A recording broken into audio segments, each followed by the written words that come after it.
It's the Digital Board Gamer here with our weekend review for the May 12th to the 16th.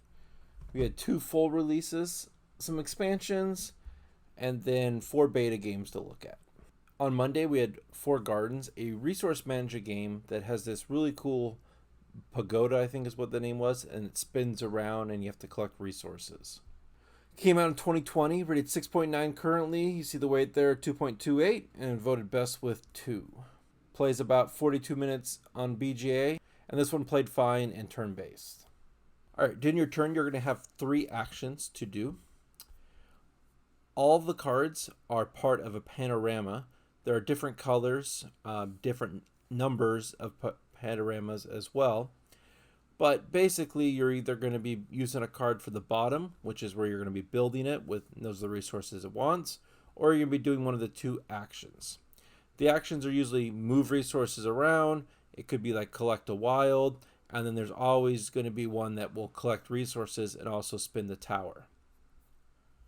So you see up here, the tower, each level has different resources on it, and then each side has different number of resources. And then basically, like this card says, you're going to spin the top one, and then you're going to collect from top to bottom. You have 4 resources that you can hold to start, so you can't gain a ton of resources. So you do have to kind of plan. If you need the stone, you're going to need to spin the tower in such a way where you can collect the stone. And then when you complete a panoramic slice, you move up on the scoreboard. And then if you can get multiple, you get multiple bonus points and so on.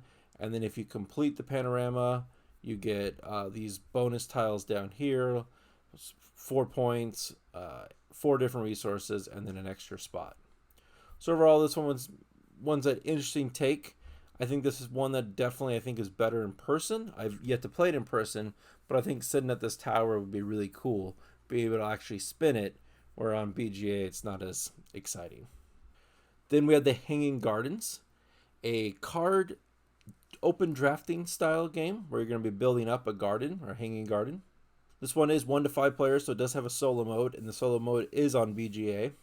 Rated at 6.3 currently. I like it quite a bit more than most. I'm just a big fan of anything where I can draft and build, so I like this one. It's pretty lightweight, pretty easy to understand. Takes about 14 minutes on BGA, so it's pretty quick. It plays great turn-based because there are just a few turns in the game. What you're doing in this one here is you're going to be trying to build your little card up here. So your card here has a little water. This is the irrigation card. You want to try to aim to put waters in those tokens. But then you have 4 goals here you're trying to get. You have to get 3 of each of these or 4 of these. They have to be in the same row, so that's a little bit of a challenge there. If you take from the bottom row, it's free. If you take the first row, you have to pay 1 little architect marker, then 2, then 3. There are empty spots like this guy here. They get filled in by these guys here. They cost a little bit of money. But there's icons like this guy here. Depending on what level you place it at, you get that many tokens for architects, and there's some for money and so on. Overall, I like this one. I think it's fun trying to figure out the bus puzzle. You see these little workers down here. Once there's 2 workers in 1 row, you can't take anything from this row. So there's some thought process in there. So overall, I like this one. Like I said, I gave it an 8. So check that one out if you like tile placement. I think this one's a new one that's going to be coming out here shortly. There's not a whole lot of information on it yet. Then on Friday, we'll talk about it now, but they added 2 more of the expansions. Both of these expansions were originally part of a 4 expansion set, and then the second edition, they split them up apart. But basically, the Orient, there's like another deck of 6 more places that you can go to. It's pretty self-explanatory, especially on BGA. You just put your mouse over, you can kind of see what the card does. Not a whole lot. This one I liked. It's pretty simple. The stronghold's a little bit more to it. Basically, you have 3 strongholds, and you can reserve cards using your strongholds. And if you actually get all 3 of yours on a stronghold, you actually get a free action to buy that. This one's kind of interesting. The only thing I kind of ran into is even in a 2-player game, so I can't imagine in a 3 or 4, we had all of the bottom row was reserved. So I couldn't take any of the bottom cards, and I didn't have enough resources, so I kind of got stuck. So somebody else suggested maybe you play with both these together, since this one gives you more cards to peek at. All right, now on for our beta games. First, I think this came out on Monday. Pretty big release. This is what I want to call a board game demo here on BGA. So it's the Fate of the Fellowship. Uh, this is the pandemic style system in a Lord of the Rings game. It's hasn't come out yet. This is like a peek at it. Matt Leacock did it. He did all the other pandemic games. I think it's going to be in print here very, very soon. But you can see the numbers here. Like I said, it's not out yet, so all these people either got early access or played on BGA. BGA says it takes 71 minutes, so it is a little bit more. There's a little bit more to it for sure. Now, the reason I call this a demo is because in this version you can play 4 of the objectives, or really 3, and then the final one is destroying the ring. There'll be multiple objectives that you can try when you own the game. They do allow you to try out all the characters, which is cool. I'm going to have a full video on this next week, or have part of it recorded. But basically, it's similar to Pandemic. The biggest thing that I noticed, there's no like explosions. Like in Pandemic, once you have 3 guys down or 3 cubes down, you put a 4th that blows up. I mean, obviously I have 5 here, nothing happened. So it's a little bit more, it's different in that sense. The biggest thing with Pandemic that I noticed, you'll draw the Pandemic card, and then basically you take all these cards, you shuffle them up and put them back on top. So at the beginning of the game, I always check, okay, which way are they going? Which haven are they trying to destroy? Which one do I have a lot? Do I have a lot of going towards Rivendell? Well, I want to make sure that I bolster Rivendell up defense-wise. Because when you lose a haven, these yellow ones here, you lose 3 hope, and that's quite a bit. And that's basically how the game ends. Once you hit 0 hope, you run out. So anyways, really interesting. I played this quite a bit over the week, so I have a pretty good understanding of it, and I'll have a video out later this week. Then we had Hutan, a new game. Came out just this year. Thinking this is another one of those ones that is coming out pretty soon. Right now there's not a whole lot of votes or anything yet. There's a pretty good video by Watch It Played there to teach you how to play it. But I'll go over the basics here quickly. BGA says it'll take about 10 minutes, so it's rather quick. And it played well turn-based when I played it. So you're going to be taking one of these 3 options here, and you're going to be putting it down on your board. As soon as you start placing in a section, you'll see their little Tetris tiles here. You do lose points. So when I start going in this square Tetris tile, I will lose points to begin with. And then if I fill it back up, I'll actually gain points back. Once you have 2 flowers, it becomes a tree. And once you complete the whole section, you can actually put an animal, and then the animal will actually fertilize the tiles adjacent to it, where you can put flowers down. You do have to actually place the whole flower. So if I took all 3 of these here, I do have to actually place all 3 of them.